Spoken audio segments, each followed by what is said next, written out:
je vous invite à nouveau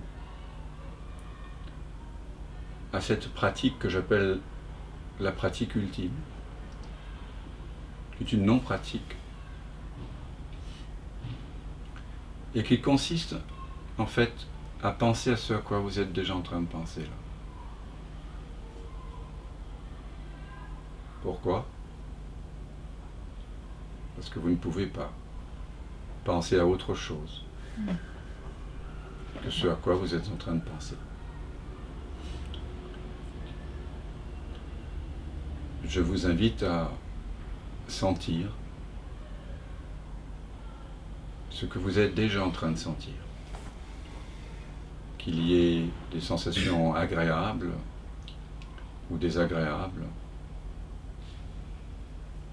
qu'il y ait des sensations neutres, qu'il y ait des sensations de contraction, de pression. C'est ce qui se présente.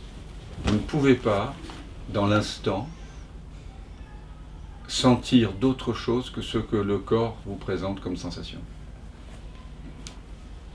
Vous ne pouvez pas non plus entendre d'autres sons, d'autres bruits que ce que le monde vous propose. Vous ne pouvez pas sentir d'autres odeurs, avoir d'autres goûts que ceux laissés par peut-être les résidus de cerises délicieuses qu'on a goûtées tout à l'heure. Donc, je vous invite simplement à faire l'expérience que vous êtes déjà en train de faire. C'est la pratique la plus haute. Elle est tellement simple que vous ne pouvez pas réussir à échouer.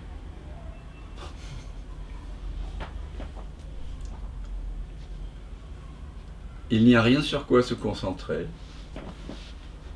Il n'y a pas d'instruction dans cette non-pratique.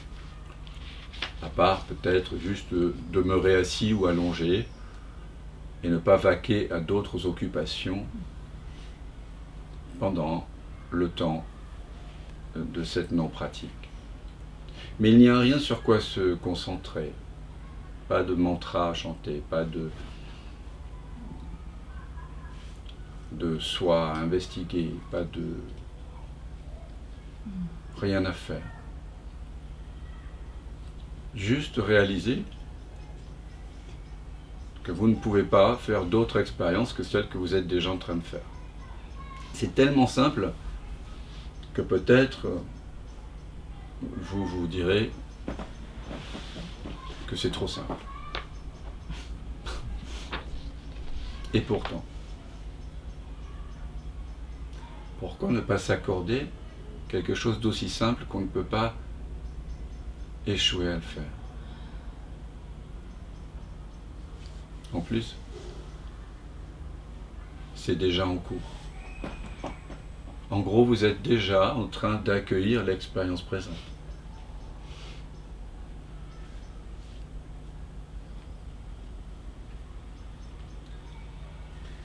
Il ne s'agit pas ici de changer l'expérience, de changer les pensées, de changer les émotions, les sensations, de changer le monde et les perceptions sonores, visuelles, de régler les problèmes dans le monde, les objets, changer les objets de place. Il s'agit juste de réaliser que vous êtes, malgré vous, on pourrait dire, malgré vous, vous êtes déjà en train d'accueillir ce qui a lieu. On pourrait bien sûr, ensuite, quand c'est vraiment réalisé, on dira grâce au soi. Mais en fait, vous ne pouvez pas ne pas accueillir l'expérience qui est là.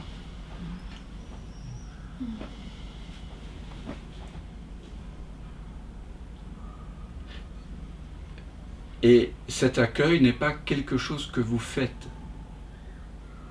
Ce n'est pas le résultat d'un effort. C'est juste ce qui est. Et je suis là tout simplement pour vous le rappeler en amitié. C'est tout. Vous ne pouvez pas ne pas être cette présence consciente qui accueille les sons, les odeurs, les goûts, les sensations, les couleurs et les pensées. Vous ne pouvez pas ne pas être cette présence déjà accueillante de tout ce qui se présente. Parfois, la pensée vous dira que vous voudriez être plus présent, plus accueillant, avoir plus de paix, sentir plus de joie, être moins ceci, plus ceci. Mais quoi que vous disent les pensées, et quelles que soient les sensations, les émotions, vous êtes déjà, toi en tant que cette présence consciente, tu es déjà en train d'accueillir ce désir de plus de présence. C'est la présence qui accueille la pensée « je devrais être plus présent ».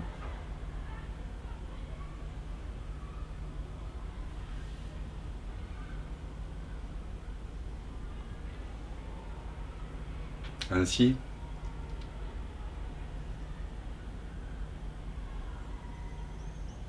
cet accueil inconditionné, ce n'est pas quelque chose que quelqu'un fait. C'est simplement votre véritable nature.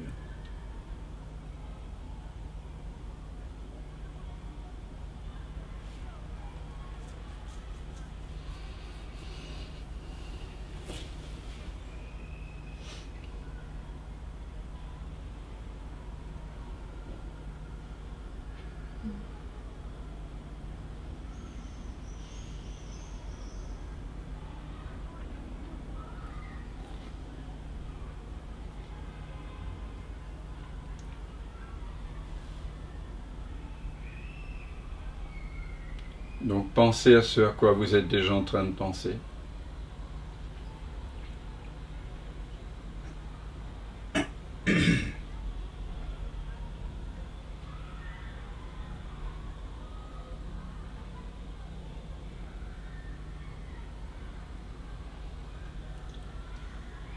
Sentez les sensations qui sont déjà en train d'apparaître.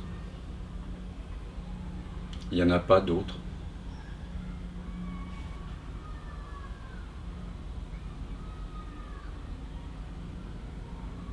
Permettez aux sons, aux bruits qui apparaissent d'apparaître, tels qu'ils se présentent. Faites ce que vous êtes en train de faire. Si le corps a envie de changer de position, c'est ce qui se passe. Si vous avez envie de fermer les yeux, c'est ce qui a lieu. Si vous les rouvrez, c'est ce qui est. S'il y a des tensions, eh bien, dites-vous juste que vous pratiquez une méditation tendue. S'il y a de la fatigue, dites-vous, je pratique la fatigue. Et s'il y a un ennui ou une impatience, eh bien vous pratiquez l'ennui ou l'impatience. Et ce qui est remarquable, c'est qu'au moment même où vous pensez que la pensée d'autre chose que ce qui se présente n'est en réalité que la pratique de l'instant,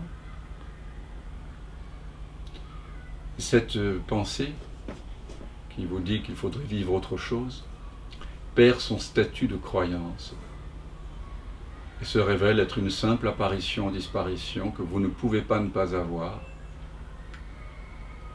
qui ne peut pas ne pas être là.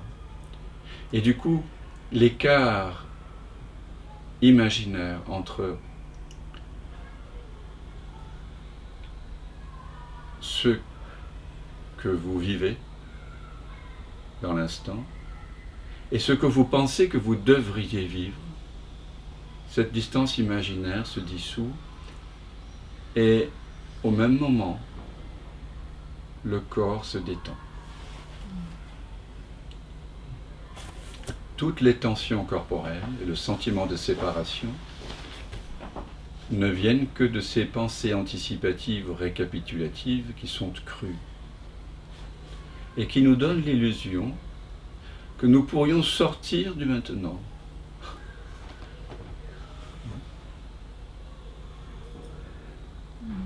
Mais toute expérience, quelle qu'elle soit, toute pensée, toute sensation, toute émotion, toute perception apparaît toujours quand ?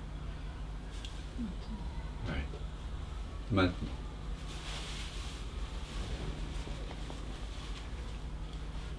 Et toute sensation, toute perception, toute pensée apparaît toujours où ? Ici. Ici, maintenant. Et le maintenant n'est pas un instant T, pris en sandwich entre un passé imaginaire et un futur imaginaire, sur une ligne de temps imaginaire à l'horizontale, allant de la gauche à la droite.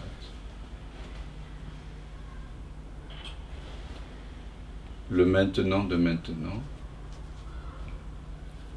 est le même maintenant que celui dans lequel vous vous êtes levé ce matin, dans lequel est apparu le brossage de dents, dans lequel est apparu mettre ses vêtements, dans lequel est apparu fermer la porte, dans lequel est apparu prendre le métro, dans lequel est apparu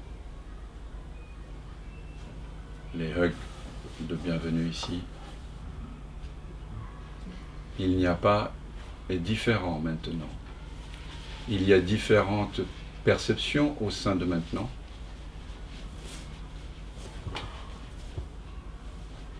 Mais le maintenant de maintenant est le seul maintenant qui soit. Rien ne s'est jamais passé dans le passé.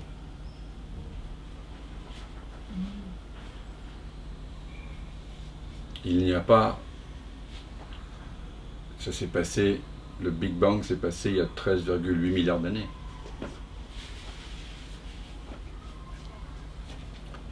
Tout apparaît toujours maintenant.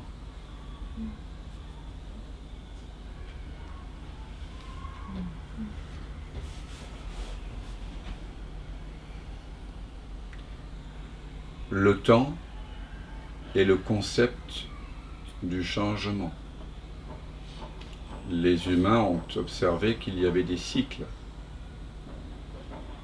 Printemps, été, automne, hiver, jour, nuit, floraison, fanaison, naissance, mort. Et grâce au mental, il est possible de mesurer le temps, de, entre guillemets, conceptualiser le changement. Cette conceptualisation du changement, on le nomme le temps.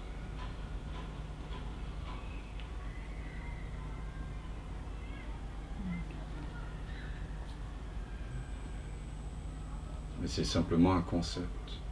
Le temps apparaît dans l'éternel maintenant. Le temps, c'est les perceptions, en fait.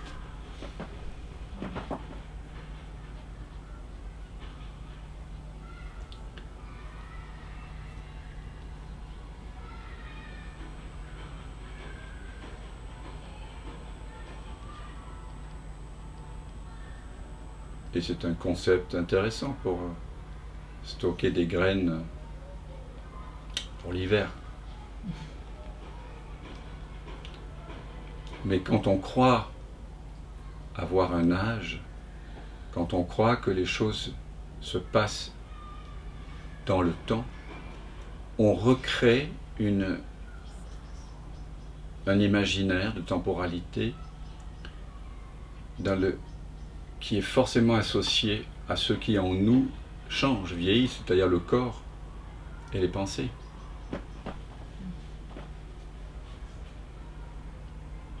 Et on s'identifie à ce corps et on croit être un objet dans le monde qui naît et qui meurt.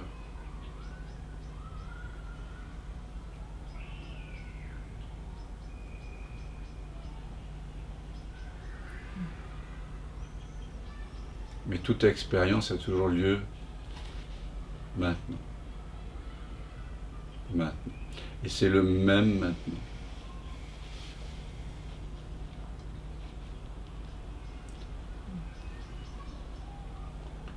Et toute expérience a toujours lieu ici.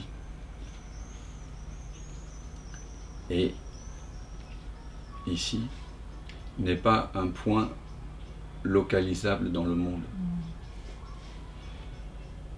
Le ici ne se trouve pas dans l'espace, de même que le maintenant ne se trouve pas dans le temps. C'est tous les points de l'espace qui apparaissent ici. Tout s'est toujours passé ici. Quand vous vous êtes réveillé ce matin, c'était ici.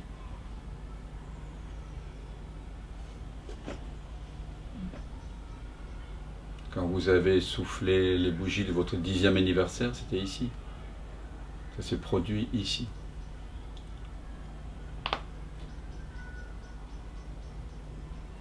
Votre premier baiser,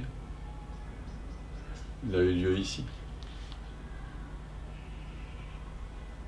Le premier enterrement d'un proche auquel vous avez assisté s'est produit ici.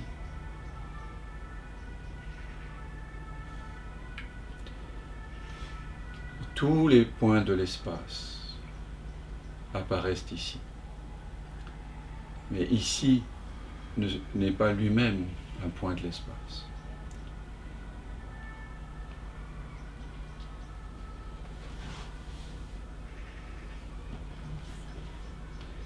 Qu'est-ce qui a les mêmes qualités que ce maintenant éternel et cet ici omniprésent? Sinon cette conscience, cette présence consciente que tu es.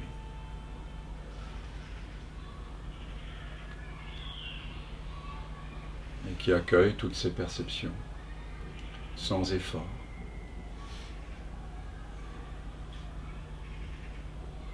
Qui dit oui au champ de l'expérience.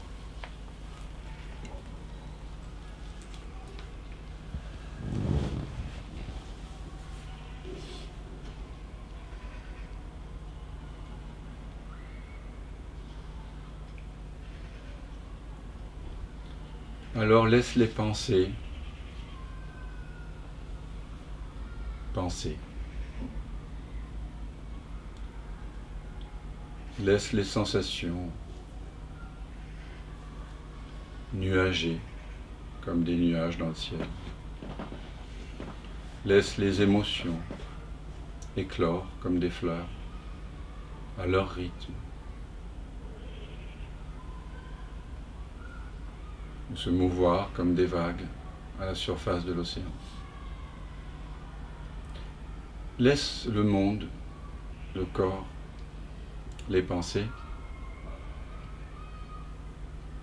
être ce qu'elles sont, car elles ne peuvent pas ne pas apparaître telles qu'elles sont en train d'apparaître en cet instant. La liberté que tu éprouves, dont tu as le pressentiment, mais que tu voudrais vivre de tout ton cœur, de tout ton être, ne consiste pas à imaginer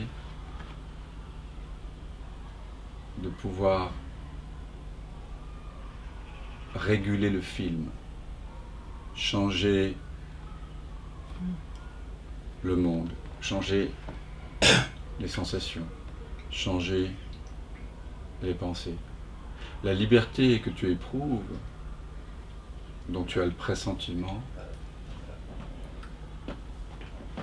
pour le vivre pleinement, il te faut réaliser que la liberté est du côté de la réalisation que tu es cet éternel maintenant. C'est ici que tu es cette présence consciente et accueillante qui dit oui à toute l'expérience. Lorsque tu réalises que tu ne peux pas ne pas être cette présence accueillante, tu ressens une liberté infinie, absolue. Pourquoi? Parce que tu es libre du film.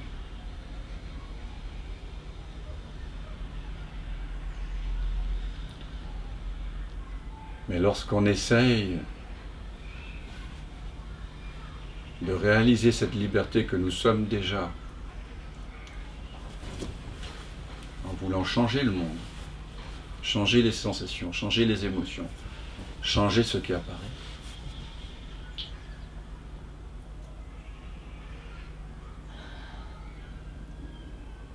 c'est comme vouloir attraper de l'eau avec un filet de pêche.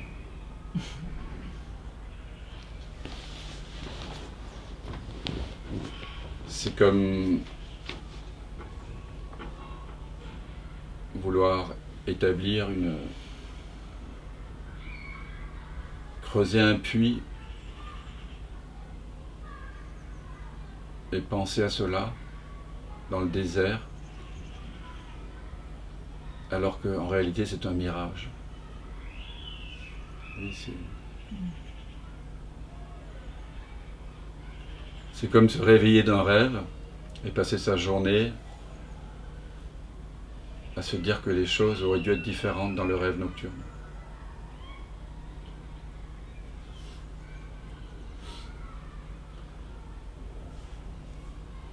C'est des coups d'épée dans l'eau.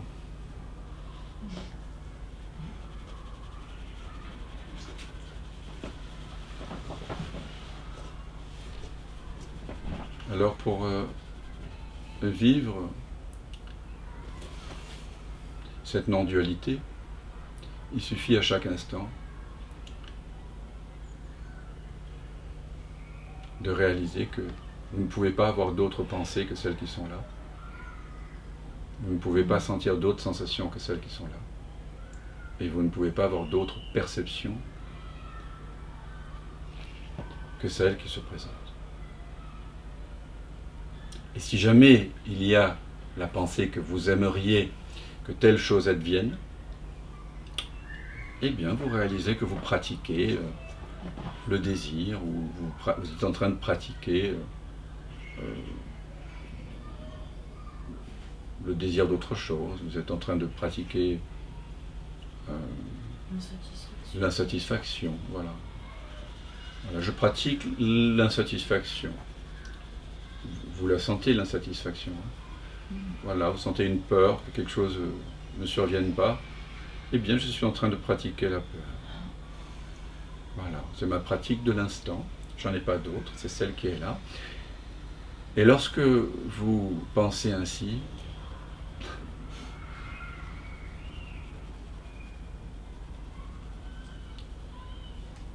l'écart imaginaire entre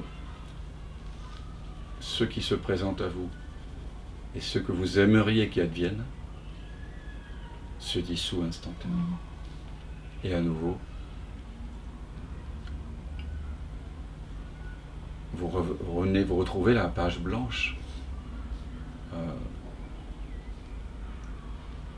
Vous retrouvez cette présence qui ne manque de rien.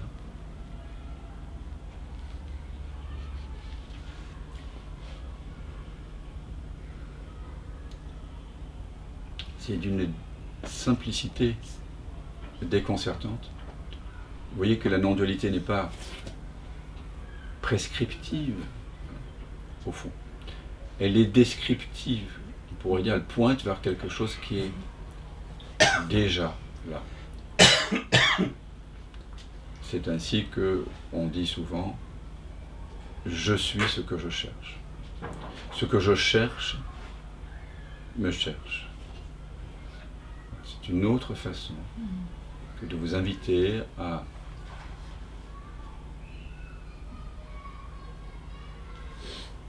relâcher l'attention qui était précédemment fixée, figée, cristallisée sur les objets, sur les pensées, sur les sensations.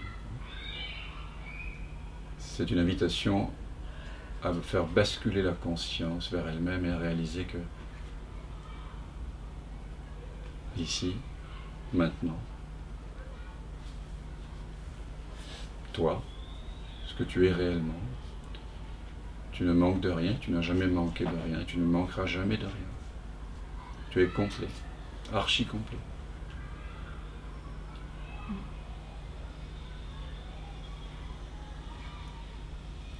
Et c'est cette complétude que pointe le concept trinitaire de l'hindouisme non duel, de l'Advaita Vedanta, Satchitananda, être, conscience, félicité.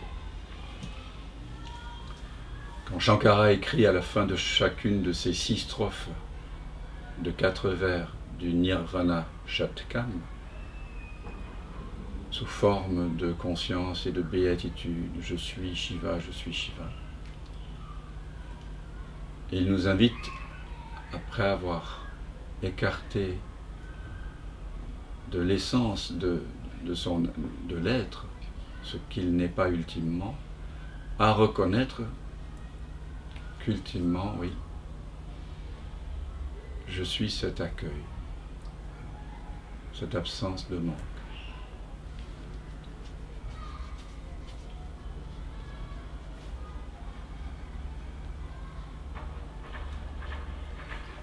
Et cette absence de manque vient toujours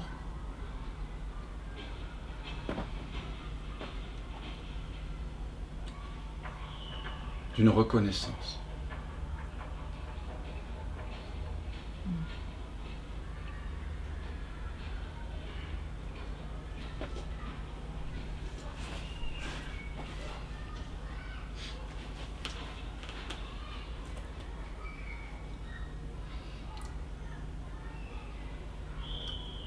Vous devez juste avoir cette honnêteté de reconnaître ce qui est là maintenant. S'il y a de l'impatience, eh bien je pratique l'impatience. Si la pensée vous dit j'ai déjà entendu ça 100 fois, ok. Vous pratiquez l'ennui, la saturation.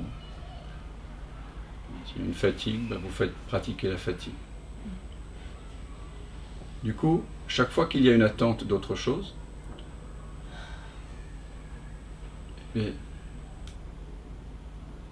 réalisez que cette pensée d'attente n'a pas le pouvoir de vous séparer du maintenant. Ce que vous êtes ne peut jamais se séparer de soi-même.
Nothing left, it blinds the wise.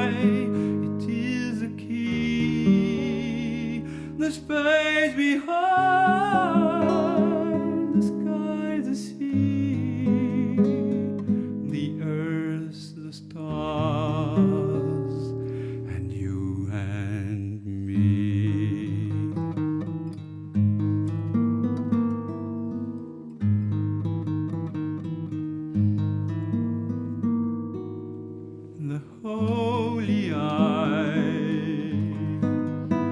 shines like a newborn star, enchanting light that comes at times to bring us joy in all we have to leave. The holy smile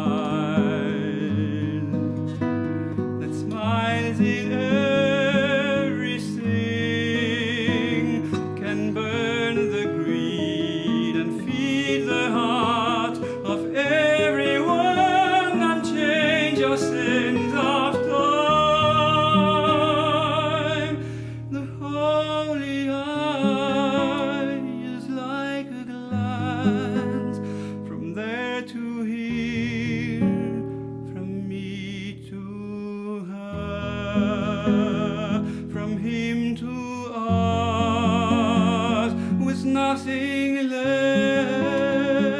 It blinds the why. It is the key, the space behind.